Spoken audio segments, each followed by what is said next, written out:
오늘의 이야기 안녕하세요. 복잡하고 혼란스러운 시대를 살아가는 우리 모두에게 잠시 멈추어 생각할 시간을 선물하는 채널입니다. 사도 바울이 초기 교회를 세울 때만큼이나 오늘날의 세상도 참으로 복잡합니다. 수많은 목소리가 우리를 유혹하고 무엇이 진실인지 분간하기 어려운 정보의 홍수 속에서 우리는 길을 잃기 쉽습니다. 이런 시대에 우리는 과연 무엇을 붙들고 살아가야 할까요? 여기 한 노년의 사도가 사랑하는 영적인 아들에게 남긴 마지막 편지가 있습니다. 죽음을 앞둔 그가 남긴 유언과도 같은 이 메시지는 시대를 초월하여 오늘 우리에게도 깊은 울림을 줍니다. 그의 지시는 놀랍도록 단순했지만 그 안에는 한 사람의 인생을 그리고 교회의 운명을 지탱할 강력한 힘이 담겨 있었습니다. 오늘 우리는 디모데후서 4장의 말씀을 통해 사도 바울이 그의 영적 아들 디모데에게 남긴 마지막 명령을 함께 따라가 보려 합니다. 본격적인 이야기에 앞서 잠시 여러분께 부탁의 말씀을 드립니다. 만약 오늘 이 이야기가 여러분의 마음에 작은 울림이라도 준다면 좋아요와 구독으로 저희에게 힘을 실어주십시오. 그리고 이 메시지가 필요할 다른 이들에게 공유해 주십시오. 하나님의 은혜를 나누는 것은 그 자체로 큰 축복입니다. 여러분의 삶에 주님의 평안이 가득하기를 기도하며 이제 시작하겠습니다. 디모데후서 4장 1절부터 8절까지의 말씀입니다. 하나님 앞과 살아있는 자와 죽은 자를 심판하실 그리스도 예수 앞에서 그가 나타나실 것과 그의 나라를 두고 엄히 명하노니 너는 말씀을 전파하라 때를 얻든지 못 얻든지 항상 힘쓰라 범사에 오래 참음과 가르침으로 경책하며 경계하며 권하라 때가 이르리니 사람이 바른 교훈을 받지 아니하며 귀가 가려워서 자기의 사욕을 좇을 스승을 많이 두고 또 그 귀를 진리에서 돌이켜 허탄한 이야기를 좇으리라. 그러나 너는 모든 일에 신중하여 고난을 받으며 전도자의 일을 하며 내 직무를 다하라. 전제와 같이 내가 벌써 부어지고 나의 떠날 시각이 가까웠도다. 나는 선한 싸움을 싸우고 나의 달려갈 길을 마치고 믿음을 지켰으니 이제 후로는 나를 위하여 위에 면류관이 예비되었으므로 주곧 유로우신 재판장이 그날에 내게 주실 것이며 내게만 아니라 주의 나타나심을 사모하는 모든 자에게도니라. 아멘.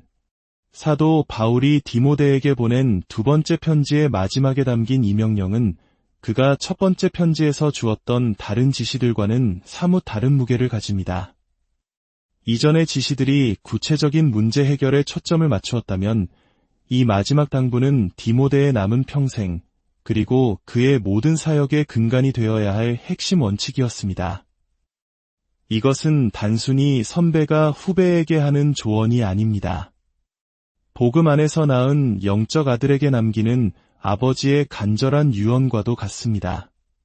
바울은 디모데가 길 위에서 주저앉거나 수건을 던져 포기하거나 풀밭에 드러눕지 않고 결승선 테이프를 끊을 때까지 끝까지 경주를 완주하기를 바랐습니다. 이 엄숙한 명령 속에서 우리는 세 가지 중요한 특징을 발견할 수 있습니다. 첫째로, 이 명령은 지극히 엄숙합니다.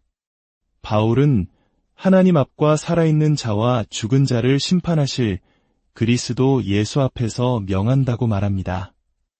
이것은 개인적인 부탁이 아니라 온 우주의 창조주이시며 최종 심판자이신 분의 권위를 빌려 선포하는 것입니다.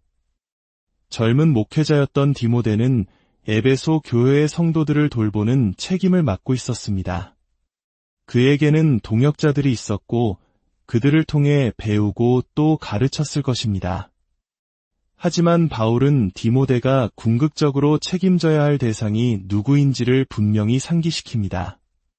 그것은 에베소의 교인들이나 교회의 장로들이나 그 어떤 사람도 아니었습니다. 그의 책임은 오직 하나님 자신에게 있었습니다. 히브리서 기자는 13장에서 교회의 지도자들이 자신들이 회개할 자인 것 같이 너희 영혼을 위하여 경성한다고 말합니다. 누구에게 회개한다는 것일까요? 바로 하나님께입니다. 우리의 사역, 우리의 삶은 결국 하나님의 심판대 앞에서 평가받게 될 것입니다. 바울은 이 무겁고도 영광스러운 진실 앞에 디모데를 세우고 있는 것입니다. 디모데야, 너의 사역은 하나님 나라의 일이다. 너는 이 특권과 책임을 위임받았다. 언젠가 그 나라가 온 세상에 명백히 드러날 그날을 기억하며 나는 너에게 엄숙히 명한다. 결혼 서약을 할 때 우리는 경솔하게 시작하지 말고 거룩하신 하나님 앞에서 신중하고 경건하게 행할 것을 다짐합니다. 결혼이 이토록 엄숙한 이유는 그것이 하나님께서 세우신 거룩한 제도이기 때문입니다. 하물며 하나님의 말씀을 맡아 전하는 복음 사역의 길은 어떻겠습니까? 이 길 역시 가볍거나 부주의하게 걸어가서는 안 됩니다. 창조주 하나님 아버지에 대한 경외심과 다시 오실 주 예수 그리스도의 나라를 바라보며 두렵고 떨리는 마음으로 감당해야 하는 것입니다. 셰익스피어의 희곡 햄릿에는 무덤 파는 인부들이 시시덕거리며 노래를 부르는 장면이 나옵니다. 이를 본 햄릿이 친구에게 묻습니다. 저 친구는 자기가 하는 일의 무거움을 전혀 느끼지 못하는가? 어찌 무덤을 파면서 노래를 부를 수 있단 말인가? 친구가 대답합니다. 관습이 그에게는 이 일을 쉬운 일로 만들어버렸기 때문입니다. 다시 말해 그는 너무나 그 일에 익숙해진 나머지 더 이상 죽음 앞에서 슬퍼하지도 감동하지도 않게 된 것입니다. 목회자의 마음속에 이런 무감각이 싹 트는 날, 그날이야말로 가장 큰 위기의 날입니다. 우리는 매 순간 하나님 앞에 서 있다는 엄숙함을 잃지 말아야 합니다. 둘째로, 이 명령은 놀랍도록 단순합니다. 그 모든 엄숙한 서두 끝에 나오는 명령은 단 한 문장입니다. 말씀을 전파하라. 바울이 이 편지 전체에 걸쳐 강조했던 바른 교훈의 본, 내게 부탁한 아름다운 것, 이 모든 것이 이 한 문장으로 수렴됩니다. 목회자에게 주어진 책임은 말씀의 종이 되는 것입니다. 그는 자신의 의견이나 종교 현상에 대한 심오한 연구 결과를 발표하기 위해 강단에 서는 것이 아닙니다. 그는 하나님의 말씀, 성경 안에 담긴 것을 그대로 전달하기 위해 서는 사람입니다. 디모데에게는 구약 성경을 가르치고 이제 사도인 자신에게서 배운 새로운 진리, 즉 복음을 가르치라는 명령이었습니다. 이것은 어쩌면 우리에게 너무나 당연하게 들릴 수 있습니다. 하지만 그 단순함 속에 모든 것이 담겨 있습니다. 스코틀랜드의 파이프 밴드 연주를 상상해 보십시오. 수많은 백파이프와 스네어 드럼 소리가 화려하게 울려 퍼집니다. 하지만 그 모든 악기들의 중심을 잡아주는 것은 무엇일까요? 바로 밴드맨 앞에서 묵묵히 그리고 꾸준히 울리는 거대한 베이스 드럼입니다. 둥, 둥, 둥, 그 변함없는 리듬이 전체 행진의 박자를 유지하고 대열을 이끌어갑니다. 매주일 강단에서 선포되는 성경 말씀의 강해가 바로 이 베이스 드럼과 같습니다. 교회 안에는 찬양, 기도, 교제, 봉사 등 아름답고 중요한 많은 요소들이 있습니다. 그러나 만약 다른 모든 소리가 잠시 멈춘다 해도 이 베이스 드럼 소리, 즉 말씀 선포는 결코 멈춰서는 안 됩니다. 그것이 교회의 심장 박동이기 때문입니다. 때를 얻든지 못 얻든지 항상 힘쓰라. 사람들이 말씀을 듣기 좋은 시절이든 듣기 싫어하는 시절이든 환영하는 분위기이든 적대적인 분위기이든 상관없이 말씀을 전하라는 것입니다. 청중이 귀를 기울일 때나 딴청을 피울 때나 교회가 부흥할 때나 쇠퇴할 때나 목회자의 유일한 임무는 말씀을 전파하는 것입니다. 셋째로, 이 명령은 매우 전략적입니다. 바울은 왜 이토록 단순한 명령을 그토록 엄숙하게 반복해서 강조하는 것일까요? 3절 이하에 그 이유가 나옵니다. 때가 이르리니 사람이 바른 교훈을 받지 아니하며 기가 가려워서 자기의 사욕을 좇을 스승을 많이 둘 것이기 때문이라. 이것은 미래에 대한 예언이자 시대를 초월한 경고입니다. 사람들은 자신들을 건강하고 유익하게 만들어줄 바른 가르침을 거부하는 때가 올 것이라는 말입니다. 대신 그들은 자신의 귀를 즐겁게 해주고 욕망을 긍정해주며 삶을 성경의 권위 아래 두어야 하는 책임감에서 해방시켜줄 스승들을 스스로 찾아 나설 것입니다. 이사야 시대의 백성들이 선지자에게 했던 말을 기억하십니까? 우리에게 바른 것을 보이지 말라. 우리에게 부드러운 말을 하라. 거짓된 것을 예언하라. 그들은 진실의 쓴맛보다 환상의 단맛을 원했습니다. 오늘날 우리 시대는 어떻습니까? 수많은 미디어와 자기개발 서적들은 우리에게 당신은 아무 문제가 없다. 당신의 욕망은 신성하다. 당신이 원하는 대로 살아도 괜찮다고 속삭입니다.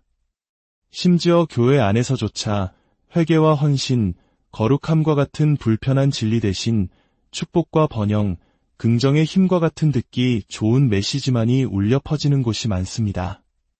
이것이 바로 가려운 귀를 긁어주는 허탄한 이야기입니다. 성경은 우리에게 우리가 본성적으로 죄인이며 길을 잃었고 스스로를 구원할 능력이 없다고 말합니다. 이 진실은 결코 듣기 편하지 않습니다. 그래서 사람들은 진리에서 귀를 돌려 신화와 같은 이야기들로 방황하게 되는 것입니다. 바로 이런 시대적 흐름 속에서 디모데는 그리고 오늘날의 우리는 시대를 거슬러 헤엄치도록 부름받은 것입니다. 그렇기 때문에 말씀을 전파하라는 명령은 단순한 구호가 아니라 영적 전쟁터에서 승리하기 위한 가장 중요한 전략인 것입니다. 바울은 이 엄숙하고 단순하며 전략적인 명령을 남긴 후 자신의 삶을 돌아보며 이렇게 고백합니다. 나는 선한 싸움을 싸우고 나의 달려갈 길을 마치고 믿음을 지켰다. 그는 이제 자신의 인생 경주가 끝났음을 직감합니다. 그의 삶은 편안한 은퇴가 아니었습니다. 마지막 숨이 다하는 순간까지 믿음의 경주를 완주하는 것이었습니다. 그리고 그는 확신합니다. 의로우신 재판장이신 주님께서 자신을 위해 그리고 주님이 다시 오심을 사모하는 모든 자들을 위해 위의 면류관을 예비해 두셨다는 것을 말입니다. 이것이 바울이 디모데에게 그리고 오늘 우리에게 물려준 유산입니다. 세상이 아무리 복잡하고 사람들의 귀가 아무리 거짓된 이야기에 솔깃해져도 우리의 사명은 변하지 않습니다. 하나님 앞에서 다시 오실 주님을 바라보며 묵묵히 말씀의 베이스 드럼을 울리는 것입니다. 그 단순한 사명 안에 개인을 구원하고 교회를 세우며 세상을 변화시키는 하나님의 능력이 담겨 있습니다. 사랑하는 여러분, 여러분의 삶의 경주는 어떻습니까? 여러분은 무엇을 위해 달리고 있으며 어떤 싸움을 싸우고 있습니까? 오늘 사도 바울의 이 마지막 외침이 여러분의 마음에 깊이 새겨지기를 소망합니다. 세상의 소리에 귀를 잃을 때마다 이 단순하고도 강력한 명령을 기억하십시오. 말씀을 전파하라. 그리고 그 말씀을 붙들고 살아내십시오. 주님께서 여러분 각자의 믿음의 경주를 끝까지 완주할 수 있도록 힘과 지혜를 주시기를 기도합니다. 언젠가 우리 모두 주님 앞에서 나는 선한 싸움을 싸우고 나의 달려갈 길을 마치고 믿음을 지켰습니다. 라고 고백하며 영광스러운 위의 면류관을 받아 쓰는 그날이 오기를 간절히 축원합니다.